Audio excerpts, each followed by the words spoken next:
Իսկ ինչ կտա Բաքվին, եթե օրերից մի օր Հայաստանի մարդու իրավունքների պաշտպանը որոշի ու այցելի Բաքվի գերիներին։ Ադրբեջանական ՄԻՊ-ը Հայաստանի ՄԻՊ-ի ներգրավվածությամբ կարողանալու է քողարկել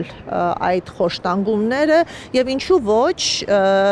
լեգիտիմացնել այսպես կոչված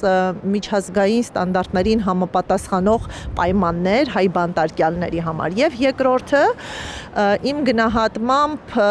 սա նաև շեղող տակտիկա է, որովհետև մենք գործ ունենք ապօրինաբար պահվող հայ բանտարկյալների հետ, որոնց իրավունքի խախտման վերացումը ենթադրում է նրանց ազատ արձակում։ Եվ եթե նրանք ազատ արձակված չեն,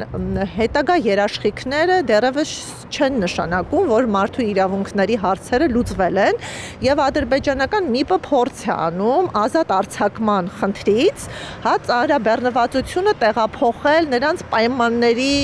ապահովման խնդրին։ Գերիների պահման պայմանների հարցը կարևոր է, նրանց ընտանիքների հանդիպումները ևս, բայց այս խնդիրները առաջացել են, որովհետև Բաքուն ապօրինաբար պահում է հայ գերիներին եւ տարիներ շարունակ չի վերադարձնում։ Ադրբեջանական ՄԻՊ-ի հովանավորությամբ նոր իրողության շուրջ ադապտացման քաղաքականություն է սկսել Բաքուն։ Հայ գերիներին, նրանց ընտանիքի անդամներին ու հայ հասարակությանը փորձում են համոզել, թե գերիները իբր պատիժ են կրում Ադրբեջանում եւ տարբեր այցելություններով նրանց թույլ է տրվում օգտվել իրավունքներից։ Մինչդեռ այսպիսով հեռացնում են ամենամեծ ու հրատապ ազատ արձակման խնդրից։ Սիրանուշ Սահակյանն ընդգծում է, եթե Ադրբեջանը հարգում է մարդու իրավունքները, մարդասիրական նորմերը, ապա պետք է անհապաղ ազատ արձակի բոլոր հայ գերիներին, այդ թվում ռազմաքաղաքական ղեկավարներին։